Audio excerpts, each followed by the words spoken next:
mais delongas, vamos então para o nosso primeiro conteúdo do dia, a mesa redonda, reflexões do porvir, tecnologia e ancestralidade. Para participar desse debate, nós teremos uma convidada muito especial. Catiúcia Ribeiro é filósofa, professora e palestrante. É também coordenadora geral do Laboratório de Africologia e Estudos Ameríndios Jerum Maan, da Universidade Federal do Rio de Janeiro e CEO do Instituto AG1 Filosófico. Para conversar com a professora Catiúcia sobre o futuro da tecnologia, a gente tem Renan Martins, que ao longo da sua carreira já atuou como desenvolvedor de software, líder técnico, arquiteto de soluções, diretor técnico e diretor de tecnologia de portfólio, e hoje é head de tecnologia da TOTUS Brasil. E na mediação dessa discussão, que é tão urgente e necessária, temos Grazi Mendes, head de diversidade, equidade e inclusão aqui na TOTUS Brasil, colunista da revista MIT Sloan Review Brasil, cofundadora do cursinho popular pré-ENEM, Morro do Papagaio, eleita pelo Prêmio Ser Humano como a personalidade profissional da área de pessoas 2020 e top 10 do HR Influencer 2021. E tem mais.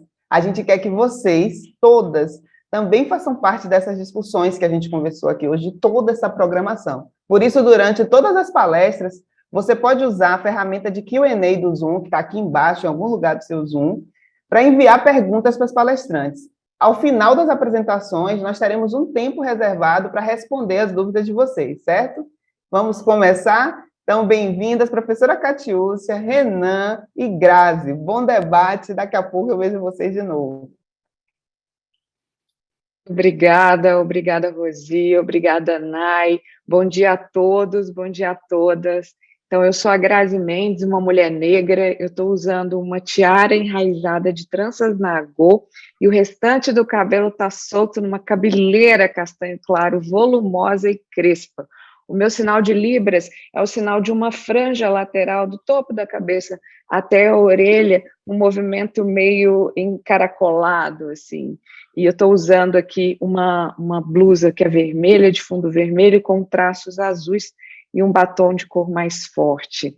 E, não vou fingir costume, nem fazer a blasé, até mesmo porque alguém que se empolga tanto com diálogos e trocas não óbvias e uma prosa boa, e poder reunir aqui hoje, nesse evento, filosofia, ancestralidade, tecnologia, futuro e pluralidade, não tem nada de óbvio e me deixou empolgadíssima. Dormir essa noite foi difícil, viu, gente, assim, mas é com imenso orgulho que eu estou aqui nessa conversa, e que honra ser recebida por Rosi, por Nay, colegas tão incríveis de trabalho, abrindo esse evento tão importante no Brasil, que é a XConf, está ao lado de Catiúcia Ribeiro, Renan Martins. Que emoção, minha gente, vamos lá.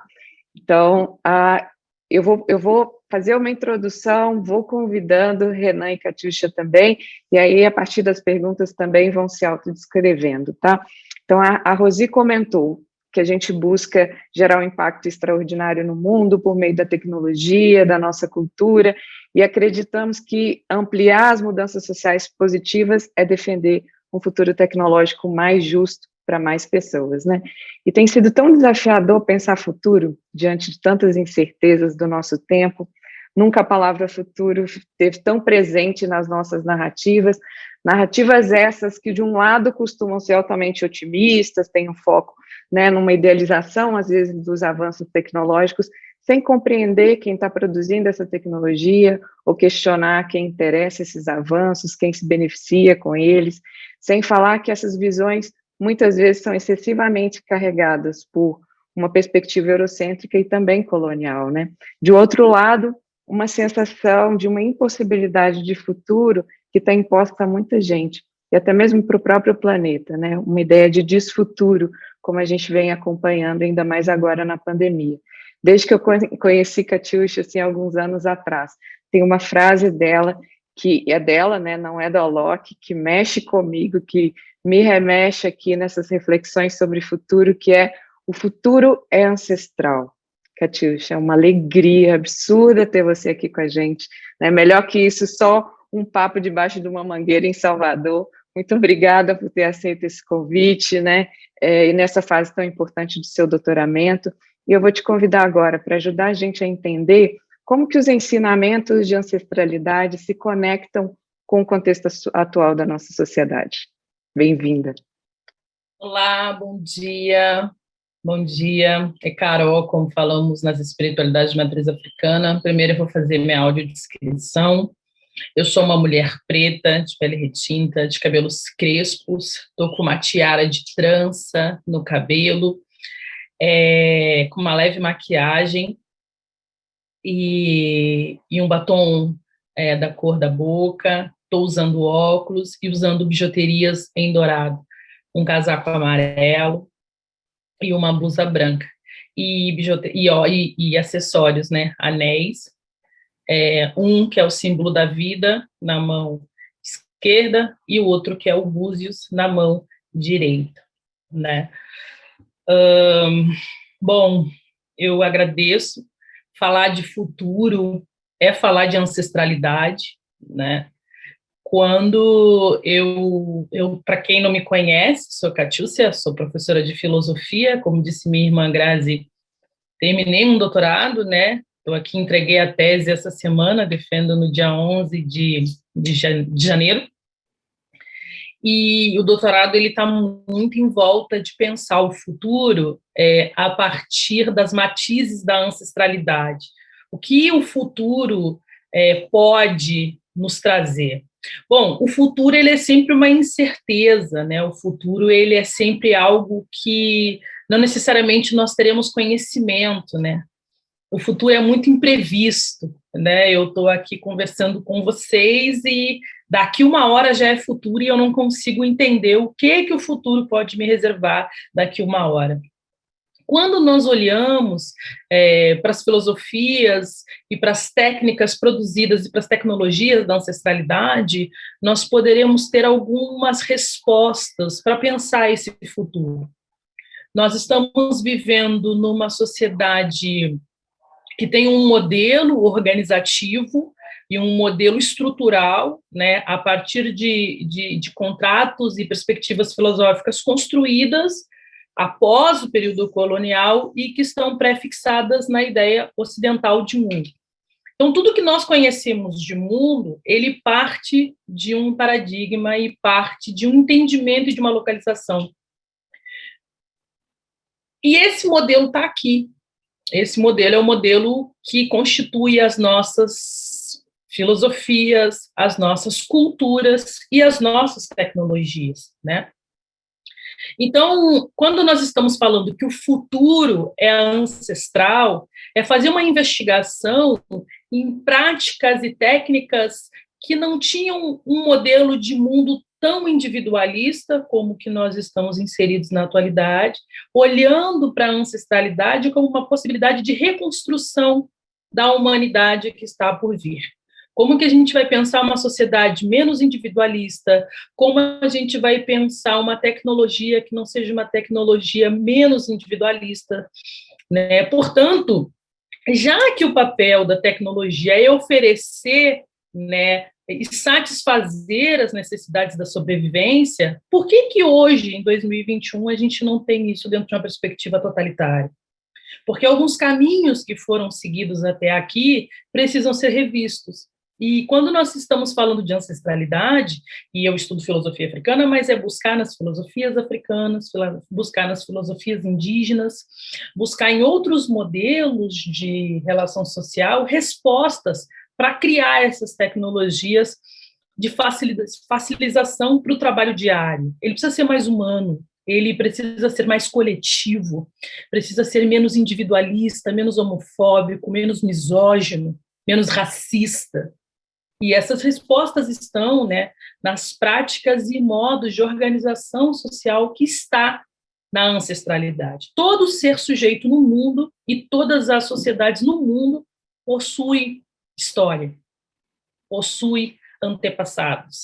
E o que essas contribuições nos ajudam para pensar à frente? Em todas as realizações, em todas as instâncias sociais. Acho que é um pouco disso, Grazi. Obrigada. a filosofia tem essa coragem, né, de trazer as questões, trazer as perguntas que a gente precisa se fazer. E aí, antes de passar para outra pergunta para o Renan, tem mais uma para você aqui também, que é juntar, você trouxe essa ideia da coletividade, essa ideia da gente sair dessa individualização e trabalhar com esse olhar mais plural. E no nosso dia a dia a gente fica discutindo muito, né, e é parte do meu papel e de todas nós que estamos trabalhando aí como tecnologistas, como que a gente pode olhar para a pluralidade de saberes, de conhecimento, de existências, de histórias, para montar times mais diversos, mais plurais, para que a gente possa encontrar melhores soluções para resolver os problemas complexos, e como que essas experiências diversas, né, em um contexto que potencializa essas diferenças e não as hierarquiza, o quanto que isso traz riqueza, né, riqueza de soluções e de saberes. Então, fazendo esse link com essa fala sua da coexistência, do plural, como é que a filosofia africana pode nos ajudar nesse entendimento da potência da diversidade, da inclusão no nosso ambiente de trabalho, na formação dos nossos times? Você sabe que uma das coisas que me fascinou quando eu comecei a estudar filosofia africana, inclusive essa semana eu estava escrevendo sobre isso, é que o modo de interpretação da realidade, ele não é necessariamente racional. Ele parte de uma perspectiva que é racional, essa ideia de você refletir sobre o mundo, mas também de uma perspectiva de você sentir o mundo. Então, a antiguidade africana, em especial no Egito, que é o que eu estudo, ela se destaca porque ela cria as primeiras escolas no mundo e as primeiras formas de interpretação de mundo a partir de filosofias que são essas filosofias da sensibilidade, de ouvir o outro, de interpretar o outro. Eu fico pensando, por exemplo, nessas questões que a gente traz de tecnologias ancestrais, a tecnologia da escuta, Grazi. Para que nós possamos entender o outro, nós precisamos ouvir o outro. Entender o que o outro pretende e deseja. E isso, dentro de uma lógica, às vezes, empresarial, ou dentro de uma lógica organizacional mesmo, de sociedades, não acontece, a gente não escuta o outro.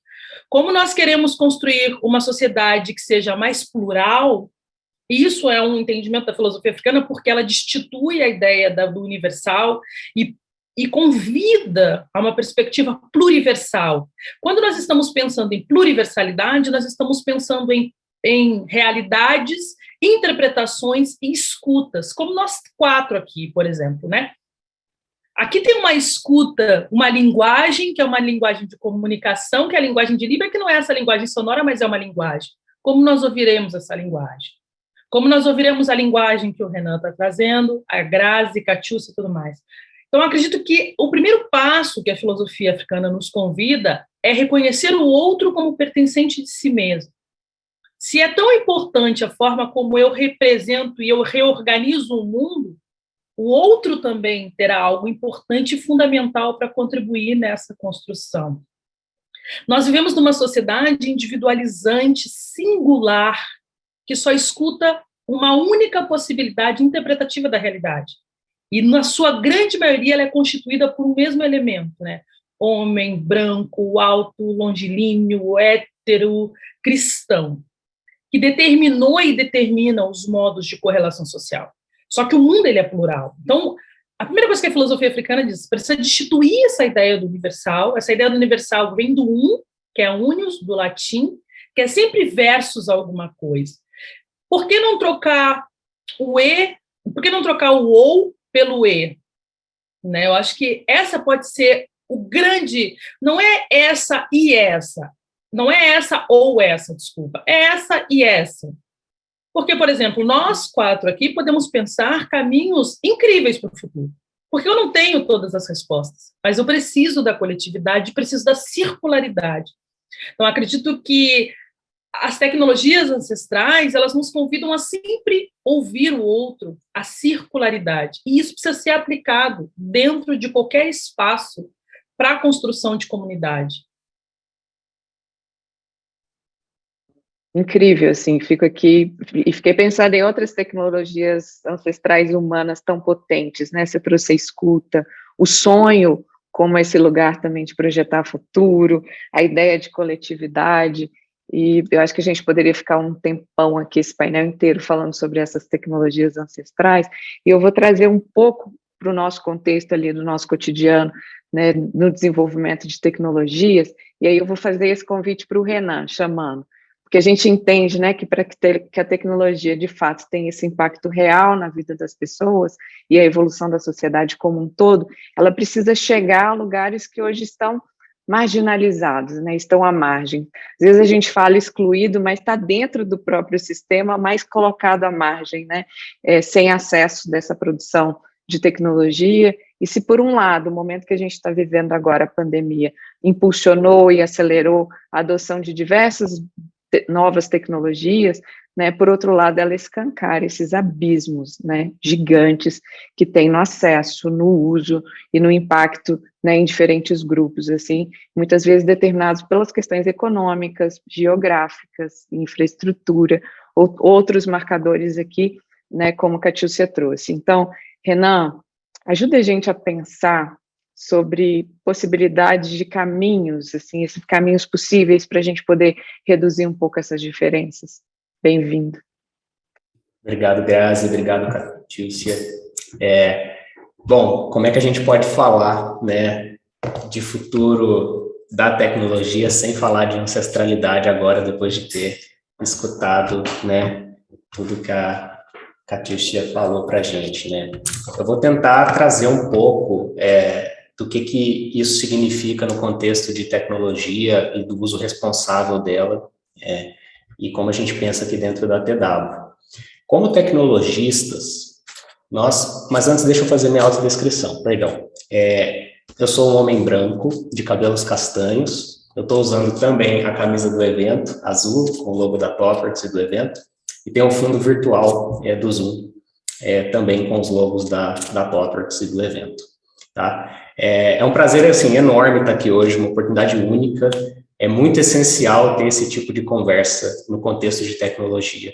E eu espero conseguir deixar um pouco mais claro por que é tão importante ter esse debate aqui. Como tecnologistas, nós entendemos que é nosso papel questionar constantemente e reimaginar as formas como a tecnologia está transformando o nosso mundo, certo? E hoje, nós estamos no centro dessa revolução tecnológica que está alterando a maneira que a gente vive, que a gente trabalha, como que a gente se relaciona. E essa revolução, ela não se trata apenas de tecnologia, né? Ela representa essa transformação social profunda, né? Ela transforma as correlações de poder. Nessa linha, a gente tem visto, né, a concentração do poder digital, a desigualdade digital, que são dois fenômenos preocupantes que se intensificaram com a aceleração da transformação digital nos últimos anos, acelerados ainda mais pela pandemia. Então, nós precisamos pensar quem realmente se beneficia dessa tecnologia que eu estou criando aqui. Há alguma parcela da sociedade que está sendo prejudicada? Qual que é o meu papel como negócio? Né? Qual que é o meu papel como co-criador de produtos digitais que afetam milhões de pessoas? E o fato é que a tecnologia não é neutra, né? Diferente do que muita gente pensa.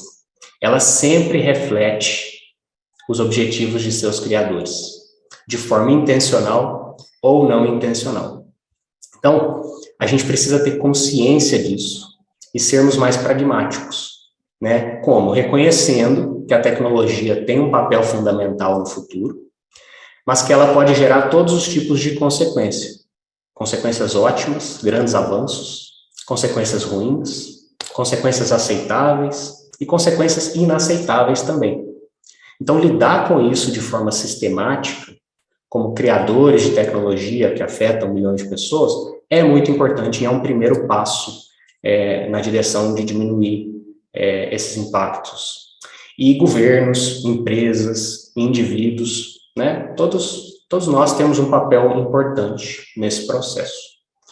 Então, quem cria tecnologia hoje, né, o primeiro passo para reduzir as diferenças é não revogar sua responsabilidade de agir com ética, de pensar uma sociedade mais justa, mais igualitária, mais plural, né? É o E, e que reconhece a especificidade de cada pessoa. E isso é algo relativamente novo para a nossa indústria de tecnologia. Nós somos, historicamente, resolvemos problemas. Nós temos um problema e vamos resolvê-lo, né? Só que agora a gente tem que abrir o nosso leque, abrir as perspectivas, né? Cada vez mais pessoas que são desenvolvedoras, engenheiros e cientistas de dados, designers, gerentes de produtos e gestores de tecnologia estão inseridos em contextos onde as nossas decisões podem ter consequências muito negativas na sociedade. Então, o que a gente vê é que na maioria das empresas, em suas áreas de tecnologia, não existem esses mecanismos de governanças necessários para suportar esses processos decisórios mais complexos. Então, a gente precisa dar um passo para trás e pensar como incluir essa pluralidade, né? Como pensar a inclusão da ancestralidade no processo de utilização da tecnologia, da criação da tecnologia. Então, isso é uma conversa muito interessante e eu acho que esse é um primeiro passo importante, sabe, Graça?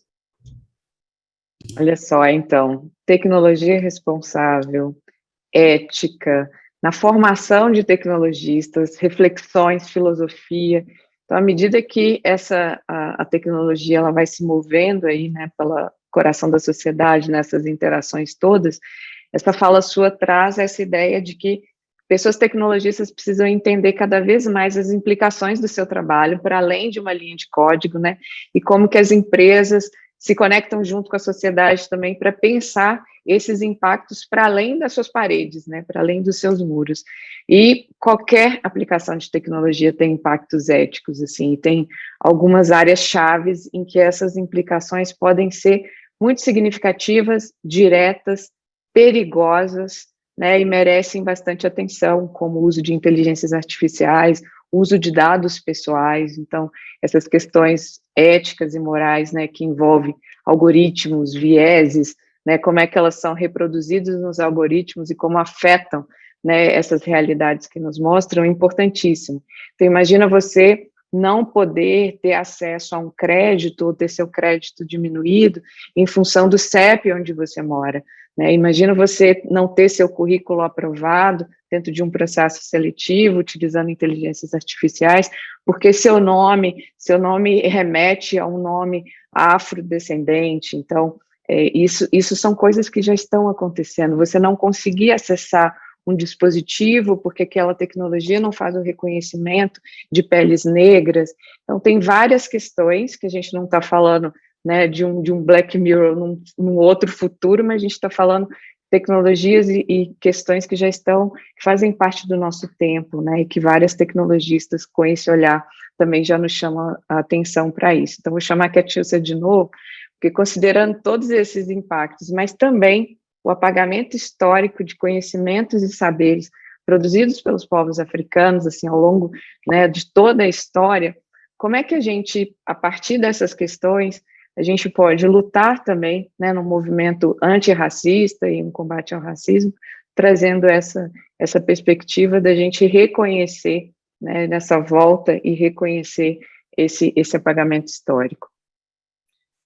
O Renan trouxe algo extremamente fundamental e tu disse algo também importante da outra vez. A filosofia, ela tem essa coragem, né? Eu gosto muito de um filósofo camaronês, que é o Marcin Antoine, que ele diz que o filósofo precisa ter a coragem de pensar o absoluto, né? Então, a filosofia africana, ela desbrava essa coragem de pensar todo esse absolutismo que está aí. E esse absolutismo que está aí, ele começa na raiz de estrutura cultural do mundo, né? Nós temos um mundo que foi construído a partir de uma noção de humanidade ocidental. Então, a partir dessa noção de mundo ocidental e dessa categoria de humanidade que foi construída por esse modelo de mundo, nós temos um paradigma cultural, nós temos uma estrutura cultural do mundo. né? Então, desde a forma como nós pensamos o sujeito, desde a forma como nós pensamos a cultura, elas são bases, né, que alicerçam todo e qualquer perspectiva de futuro. Hoje, 2021, é o futuro dessa perspectiva filosófica de construção da realidade social. Então, é de fundamental importância investigar as filosofias e as tecnologias e as epistemologias da ancestralidade para mudar o paradigma cultural que existe sobre os corpos de pessoas negras, de mulheres, de comunidade LGBTQIA+. Por quê? Porque nós temos um modelo de mundo e um modelo de humanidade que privilegia sujeitos, e esses sujeitos são os sujeitos que são atendidos pela tecnologia. É esse sujeito que tem acesso à tecnologia, é esse sujeito que tem todos os seus créditos aprovados, é esse sujeito que tem acesso... Nós estamos numa era digital, né? O índice de precariedade digital que incidiu sobre as populações negras e pobres desse país foi alarmante, mas tem um grupo específico que consegue, constitui todo um privilégio frente a essa estrutura. Então, e por que isso? Porque nós temos uma narrativa histórica que negou a humanidade dessas pessoas. Então, entenda, se você nega a humanidade dessas pessoas, todo e qualquer benefício ou possibilidade de sobrevivência para esses grupos não é interessante, porque eles não são humanos. Na filosofia, nós chamamos tem uma perspectiva de humanidade, né? Se nós pensarmos bem filosoficamente mesmo, e é muito interessante entender que a filosofia é a base de tudo, porque nós pensamos o mundo a partir da filosofia. A ideia de sujeito, a ideia de cultura, a ideia de moralidade, a ideia de ética, tudo é filosofia. E tudo parte de uma perspectiva na qual as pessoas brancas são o centro do mundo. Porque história é poder, conhecimento é poder. Se você só estuda que um determinado grupo social criou o mundo, somente eles são detentores do próprio mundo, né? Então, o epistemicídio, que é a morte, o apagamento do processo histórico, ele mata a história, mas ele também mata todos os códigos e toda a simbologia dessa história. Então, quando nós vamos para a escola, por exemplo, o que nós aprendemos sobre a história da população negra? Morte, chicote e açoite. O que nós aprendemos sobre a história da população indígena? Selvagens. Isso cria, dentro de uma realidade mental, subjetiva, como a gente chama na filosofia, uma ideia de inferioridade, que é o que nós vamos chamar de zoomorfização. O professor Carlos Moore, que é um expoente do pensamento das questões raciais, está estudando a tecnologia como ferramenta de alicerce do racismo. Porque o racismo, ele se moderniza. Então, conforme a tecnologia ela vai avançando, o racismo caminha junto. Então, se nós não pararmos agora para rediscutir quais são os futuros e os passos da tecnologia, a tecnologia vai continuar se alimentando dessa noção de mundo, que é essa noção racista. Que é essa noção racista que vai fazer uma leitura facial, e quando faz a minha leitura facial, ou básico, quando a gente olha como é que é o nome? Agora até me fugiu. Esses filtros que a gente coloca nas redes sociais, todos eles embranquecem o corpo, todos eles têm traços de afinamento, isso sempre na busca da perfeição humana, que é a branquitude, que é o desejo de ser branco, que é o desejo da brancura. E a tecnologia atende isso. Isso aqui, ele consegue rastrear e mapear. E isso aqui também é um dispositivo racista, diz Carlos Moore, porque ele identifica... Carlos Moore está com uma pesquisa muito interessante, ainda não saiu o livro, depois, quando sair, eu posso falar isso com a Grazi, que ele diz, se a gente não rediscutir o caminho da tecnologia, se a gente não rediscutir quais são os passos, vamos pensar na metáfora daquele filme Eu, Robô, serão as novas estruturas de extermínio dessas populações. E aí tem esse extermínio que é direto, mas tem esse extermínio que é simbólico, que são todos esses elementos que o Renan trouxe. Todas essas narrativas. Então, assim, ética e moral, que é uma perspectiva filosófica, precisa ser rediscutida a partir de um outro paradigma, a partir de um outro prisma, que é essa pluralidade. Porque, senão, o racismo ele sempre vai ser o tangenciador dessa relação. Porque é o racismo que está incidindo na ausência, é o racismo que está incidindo nessa tecnologia de aferição ou de demarcação de localidade, de território, que vai determinar quem são os sujeitos que estão ali. E aí ele vai apresentando. O racismo ele se moderniza, ele acompanha o avanço. E esse avanço precisa ser pensado agora. E agora não será olhar à frente. Quando a gente fala de filosofias africanas, a gente fala de ancestralidade, é buscar outras narrativas. Por exemplo, que a história da população negra não começa no século XV, não começa nos navios negreiros, e que o Brasil não foi descoberto. E que essas histórias elas precisam estar no centro para pensar o todo. E o centro para pensar... Eu fiz um TED que eu falo justamente sobre isso, era para falar sobre tecnologia. Como que nós vamos avançar? As tecnologias estão a passos largos, avançando significativamente, cada vez mais individualizante e cada vez mais dentro de um paradigma excludente. A tecnologia não pode ser excludente. Se ela é total, ela tem que pensar o todo, não o todo a partir de um único ponto, a partir de uma única realidade social. Muito bom, isso fez lembrar que o ensinamento Bakongo, que o povo que sabe de onde vem, aí então pode saber para onde vai, né? Então, fiquei aqui nessa ideia de reconhecer a nossa história, né? Essas histórias plurais, e aí colocar você aqui, Renan, com algumas perguntas que talvez não tenha, né? A gente vai precisar construir essas respostas todos os dias. Como é que a gente, então, olhando para frente, nessa perspectiva dos passos que a gente tem para dar a partir do reconhecimento de quem somos, da nossa ancestralidade, dessa história, como é que a gente pode ir minimizando esses impactos negativos da tecnologia? Nossa, a fala da Catiúcia nos coloca em evidência a responsabilidade que nós temos como criadores de tecnologia e o impacto que isso tem na sociedade como um todo, certo? Foi incrível, obrigado. E o fato é que até então, a nossa indústria, né, ela cresceu muito rápido, né, com aquele lema, ande rápido e quebre as coisas, move fast and break things. Né? Acontece que, recentemente, algumas coisas muito importantes, com consequências devastadoras para parte da população, né, ou até mesmo para a democracia, coesão social, andaram quebrando. Né? Então, nós precisamos rever isso.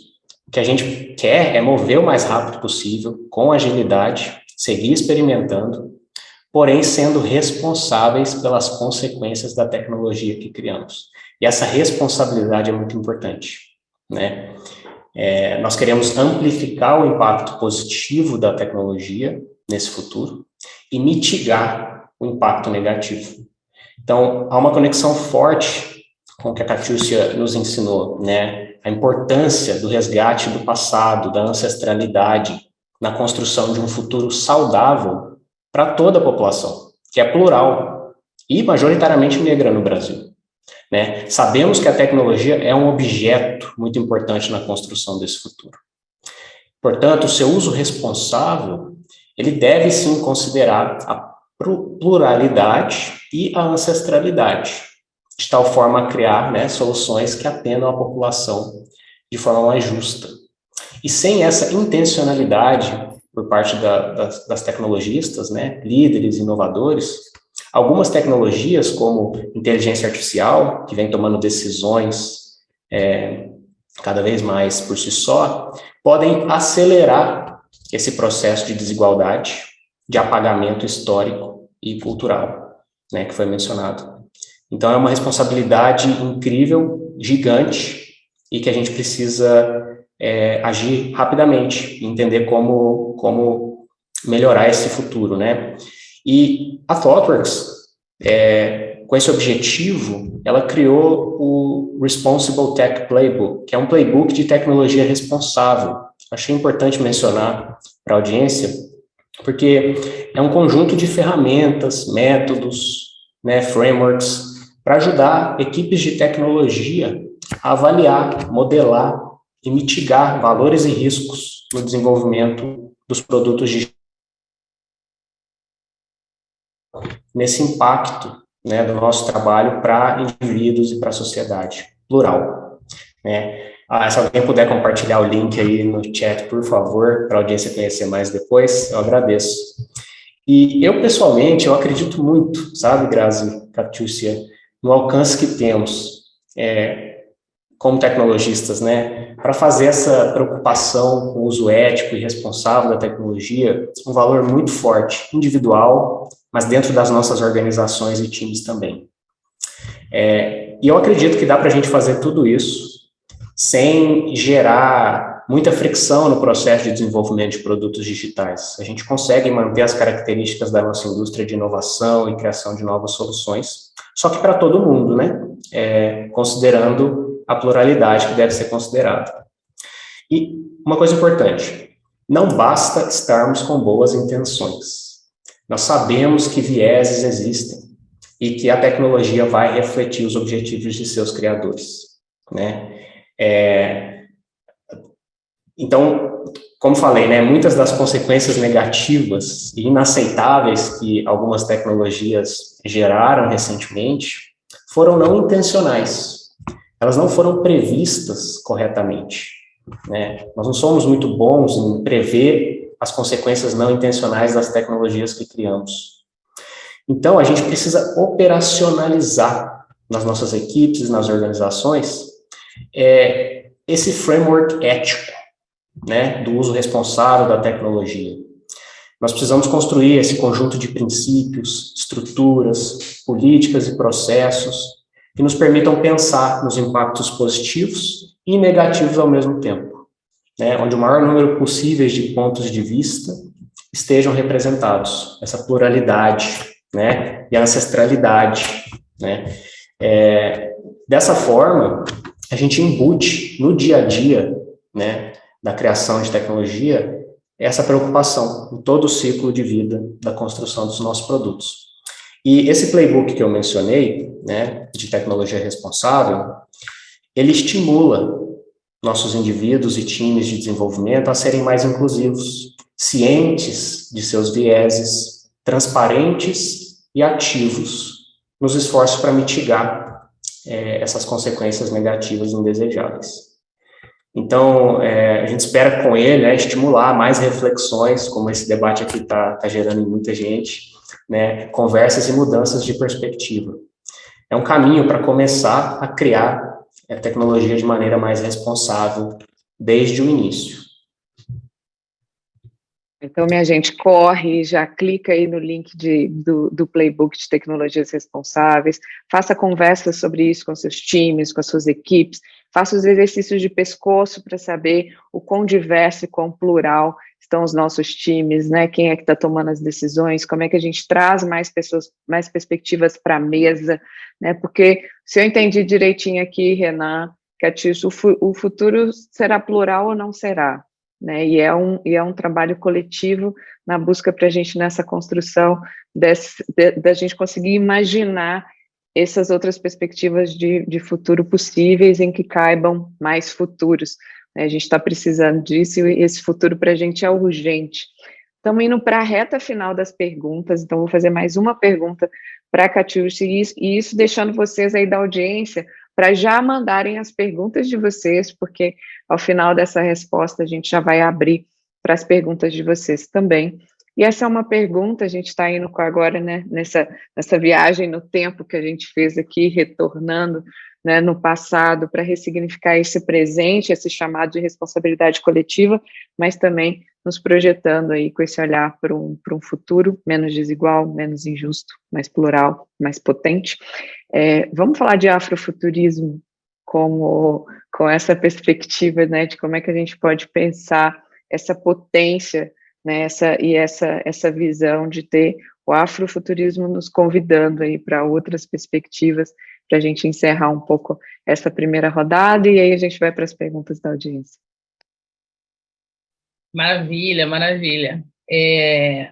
Gosto muito de afrofuturismo, né? Sou uma curiosa, leio bastante sobre afrofuturismo, mas eu gosto muito de uma fala do Sun Ra, que que é um dos grandes expoentes, né, do pensamento e da ideia de afrofuturismo, que eu até tinha separado aqui, ontem tem falado de afrofuturismo, que ele disse: estou a lidar com uma filosofia de equações matemáticas que procura eliminar a ideia das pessoas ao nascerem, porque elas não nascem, porque elas não nasceram, então elas também não estão impossíveis de morrer, né? Então ele está dizendo assim, as pessoas não nascem prontas, e elas também não morrem a partir de um determinado pensamento e a partir de um determinado olhar. O afrofuturismo, ele trabalha muito com essa noção de mundo que parte a partir de uma realidade distópica, né? Eu gosto muito disso, assim. Ele é um movimento de recriar o passado que foi negado, transformando esse presente, né, que foi imposto a partir dessa negação do passado, e como nós podemos projetar o futuro a partir da nossa própria ótica, né? O afrofuturismo trabalha muito com uma ideia que não é essa ideia de futuro que nós estamos acostumados quando a gente vê essa realidade futurista, que é o mundo vai acabar, o mundo vai entrar num processo. Esse mundo que vai acabar, para a população negra, já acabou. Nós estamos vivendo há muito tempo totalmente desconectados da nossa própria realidade cultural, né? Há quase 5, 6 séculos, a população negra foi aviltada, exterminada, sequestrada e foi jogada, né, para viver a experiência cultural de um outro grupo social, de outro grupo no mundo. Então, o afrofuturismo, ele trabalha com essa ideia, né, que o que é utopia para determinados grupos é distópico para outros grupos. Então, o que nós temos enquanto perspectiva futura? Nada, porque a gente não conhece o futuro. Mas o que nós poderemos construir no futuro é olhar o passado. Tem um cientista, multicientista, né, que comprova para o mundo que a sociedade ela deriva do Egito, que é o Cheikh Anta Diop, né, que nós chamamos do nosso grande faraó, o multicientista, que ele diz que reconhecer o passado dos povos africanos promove uma união e um novo caminho histórico. Quando nós estamos falando dessa reconstrução para esse afrofuturo, para esse futuro que é um futuro na qual a realidade não seja mais distópica, nós estamos também pensando numa organização da humanidade. O que as pessoas não compreendem é que quando nós estamos falando desse passado, quando nós estamos falando desse resgate histórico, não é somente para apresentar a realidade para os povos africanos, é mudar a história da humanidade, é mudar o percurso que a humanidade fez. As discussões sobre reativação da história da população africana é a mudança da realidade social. No Brasil, tem um impacto significativo, por quê? Porque nós somos, né, a maior população, maior contingente populacional de pessoas negras fora do continente africano. Aqui é a pequena África. O Brasil, ele é um território majoritariamente não branco e que, né, vive sobre a legislação da branquitude até hoje.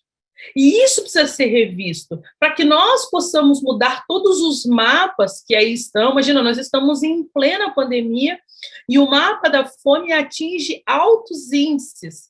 Faz um recorte racial. Se nós fizermos um recorte racial em todas as estruturas de violência, vamos pensar um polvo, né? Eu gosto muito dessa metáfora do polvo. Se nós pensarmos um polvo em cada ponta do braço desse povo for uma violência social e colocar o racismo como centro dessas análises, fazendo esse recorte racial, sempre a população negra vai estar num lugar de precarização, num lugar de violência, sempre ela vai ser mais atingida. Isso é um agente determinante de como a história do mundo ela foi construída. Então, o afrofuturismo é a reconstrução do futuro alicerçado no passado.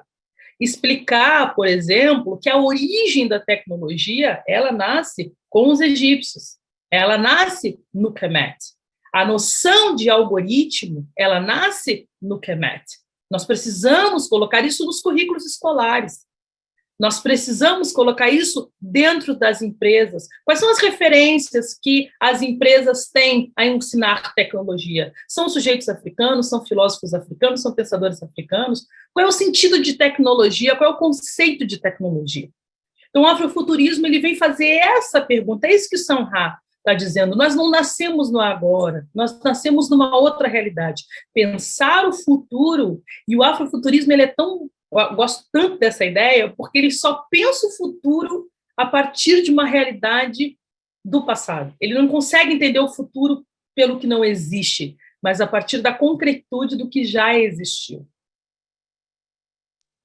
Maravilhoso. Aqui chegaram 3 perguntas, então continue mandando as perguntas aqui para a gente. A primeira, que é um participante que não se identificou, e aí como é uma pergunta relacionada mais para tecnologia responsável e formação de time, eu vou direcionar para o Renan, mas Catiúcia fica muito à vontade se quiser responder também. Depois tem mais uma aqui para você e tem uma que dá, eu acho que para quem quiser responder primeiro. Então, essa primeira pergunta diz o seguinte, em termos práticos, como ter times diversos ajuda na construção de produtos de tecnologia mais responsáveis? Claro, obrigado pela pergunta. Bom, é fundamental que a gente tenha uma equipe diversa, solucionando um problema ou construindo um produto, para que mais pontos de vistas sejam considerados, né, e mais a gente consiga identificar potenciais vieses, né? Todos nós temos crenças e vieses, por sermos humanos, né? E o que acontece é que quando você coloca um time diverso para trabalhar em algum problema, você vai aumentar esses pontos de vista e considerações, que é algo muito importante na construção de qualquer produto digital. A gente vê um movimento de grandes empresas intencionalmente criando equipes diversas para criarem seus produtos digitais, o que é algo muito bom.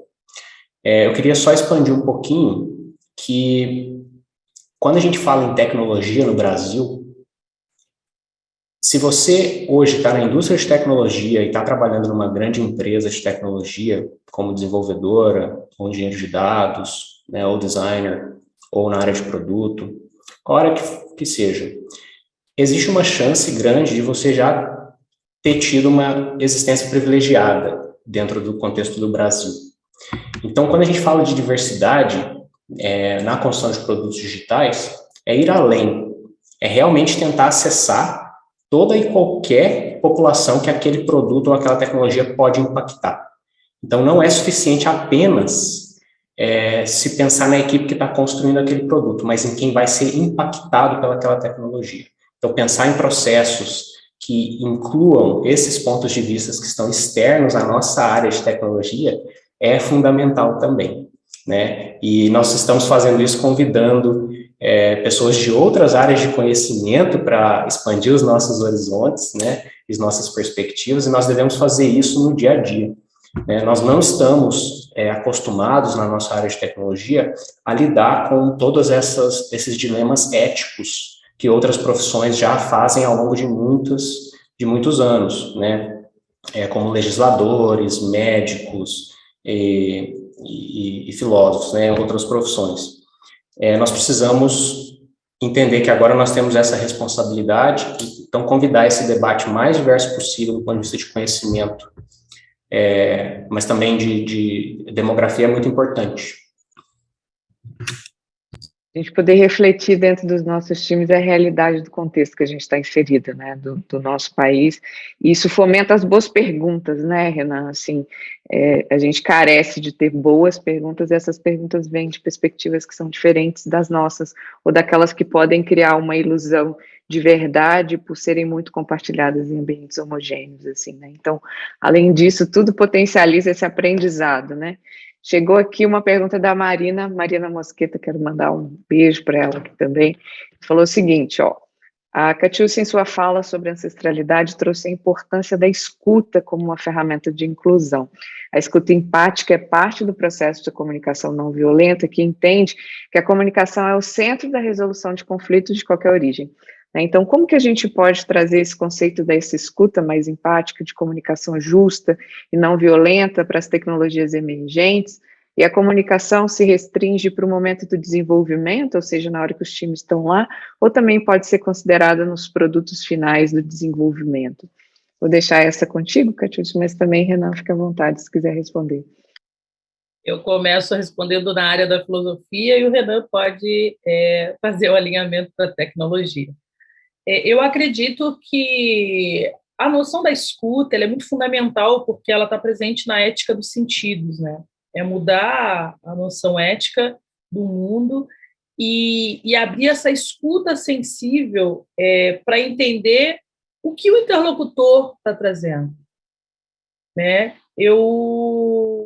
E, inclusive, reconhecer que nessa escuta, nessa noção, nessa narrativa, tem sentimento, tem realidade e tem verdade no que está se trazendo. Então, quando a gente traz um conceito que é a ética do escuta, o que o Oyeronke Oyeyemi nos convida a pensar numa cosmopercepção, né, que é todos os sentidos ativos para a percepção da realidade.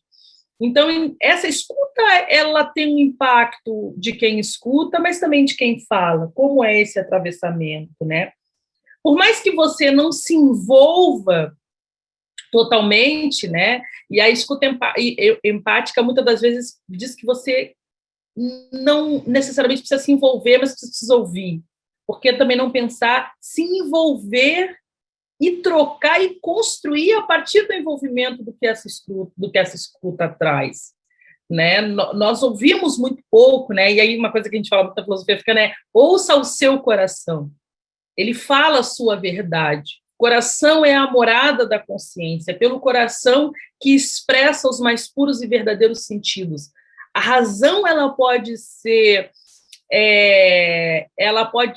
manipulada, o sentido não, o coração não. Ninguém controla uma batida cardíaca, uma frequência cardíaca, um arrepio, uma emoção. Isso produz um modo de percepção da realidade, que é o que a professora Oyeronke Oyeyemi vai trazer como cosmopercepção. Entender o sentido como produção de realidade, essa ética do sentido. Ou seja, Grazi, se eu sentir mais, eu respeito também o que o outro está dizendo, sabe? Eu respeito e identifico no outro o desejo do que o falante quer expressar. Então, a ideia dessa escuta sensível é a responsabilidade do que o outro diz. Por exemplo, quando uma mana trans fala que ela é mulher, por que nós questionamos? Porque nós avaliamos pela essa visão que está presa dentro de um paradigma de mundo. Mas se experimentar sentir, sente o que ela está dizendo, sente o que o outro está dizendo. Isso é só um exemplo, mas que ele pode ser aplicado em tudo. Ouvir os teus sentidos que jamais te enganam, né? E te fazem potências. É uma coisa que eu sempre falo em tudo quanto é lugar. É uma ética do sentido, né? Inclusive, eu escrevi sobre isso na tese. É o que eu chamo de uma coroética, uma ética coronária, ouvir os sentidos. Os sentidos deles não nos enganam. Se a gente fosse uma sociedade que ouvisse mais o sentido e não fosse tão racional, essa escuta empática, ela teria sua aplicabilidade na prática, porque ouvir também transforma, ouvir também toca, emociona, atravessa. E diz muito sobre uma realidade. Acredito que o que nós precisamos é ouvir o outro e o que o outro está apresentando. Acho que esse é o grande problema, muitas das vezes, né? A gente está aqui discutindo sobre várias questões, a gente não ouve o outro, ou o que é pior, a gente fala pelo outro, né? Djamila traz muito sobre isso no lugar de fala. E o lugar de fala traz isso muito também. O lugar de fala pressupõe o lugar da escuta. E o lugar da escuta pressupõe o lugar dessa sensibilidade do falante. E o quanto que é difícil, né? Essa ideia das multiéticas, e num mundo tão barulhento em que às vezes a gente confunde, eu quero melhorar minha comunicação, aí sai fazendo cursos e outras coisas de como falar mais, como falar melhor, sendo que você está trazendo aqui a base que para a gente melhorar a nossa comunicação, parte da escuta, né? A gente deveria estar mais atentas a a escuta dos sentidos. Eu vou ficar pensando nisso ainda a semana inteira. Eu estou recebendo aqui um monte de mensagens de tipo, precisamos encerrar. Eu não quero, estou com esse desafio aqui, porque por mim a gente já pegava mais um cafezinho e continuava essa conversa, mas eu tenho essa missão agora de dar essa notícia. Foram chegando perguntas aqui e que a gente depois vai tentar responder para vocês. Nanda mandou, Gabriel mandou, tem mais perguntas aqui, mas a gente chegou no limite. Eu só quero agradecer. Eu não sei se um obrigada dá conta, né, de tudo isso que eu estou sentindo aqui agora, que é a gente poder ter feito uma conversa tão importante, tão necessária, tão potente, com pessoas tão incríveis como vocês. Então, quero agradecer a escuta, essa turma que ficou com a gente aqui, essa audiência que ficou esse tempo aqui com a gente, esse tempo todo também, e aí deixar para vocês aí umas palavrinhas finais, e muito obrigada, e já entregar também para a Rosi e para a turma. Bom, eu vou seguir agradecendo, tá, Grazi? Para mim foi fantástico todos os ensinamentos que a professora Catiúcia trouxe para a gente, né? Como tecnologista, o quão importante é a gente abrir a nossa mente, considerar perspectivas que não são pensadas no dia a dia, incorporar isso no dia a dia de tecnologia, entender o impacto e a responsabilidade que a gente tem no futuro, né? E, enfim, mais uma vez agradecer a Catiúcia por ter aceitado o convite e por ter vindo aqui passar todos esses ensinamentos para nós nessa conversa fantástica. Obrigado. Eu que agradeço, eu acredito, fico muito feliz que o olhar sobre a filosofia africana entre nesse debate. A filosofia africana, ela tem como compromisso trazer as perguntas. Eu trouxe aqui as perguntas, né? Agora eu joguei a bola aí para a resolução das questões, mas eu acredito que o grande triunfo o grande presente, a grande colheita de ações como essa é o incômodo, é o desconforto, né?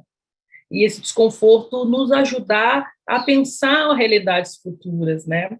Entendendo o papel importante, o papel dinâmico e o papel transformador da tecnologia, mas se ela não tiver atrelada a uma proposta que seja uma proposta inclusiva e uma proposta de transformação, para que serve de fato a tecnologia, né? A serviço de quem a tecnologia está.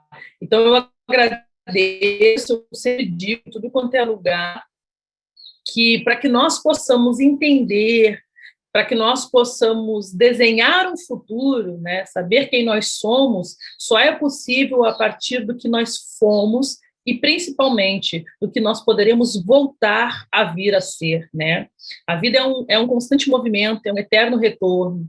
Então, retornar às filosofias, retornar à ancestralidade é a chave que abre a porta, né, dessas perguntas que nós estamos aqui. E aí e uma coisa que eu gosto muito de pensar assim, e não mais assim de caminhar ao norte, né? Vamos começar a nos possibilitar caminhar ao sul. Nós fomos construídos dentro de uma noção de mundo que é norteadora, né? Sempre nos dizem, precisa dar um norte, e quando nós nos perdemos, nós falamos, estou desnorteado. Que bom que nesse momento você está desnorteado. Significa que você está fazendo um caminho contrário, um caminho ao sul. Quem sabe no sul, né, existem algumas respostas que podem estar em diálogo com o norte, mas não pode ser uma única realidade de mundo.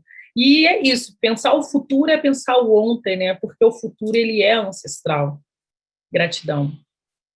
Nossa, eu não sei vocês, mas eu estou tomada aqui. Obrigado, professora Catiúcia, sempre bom te ver de novo. Grazi, Renan, não tinha jeito melhor da gente começar essa conferência, dada a urgência desse assunto, dada a importância disso para nós como tecnologistas, dada a responsabilidade que a TOTAX entende que tem nesse lugar que ocupa. A gente começou assim porque é desse jeito mesmo que a gente deve começar a discutir tecnologia cada vez mais. Obrigado por isso, está ressoando em mim muitas coisas, espero que em todas vocês.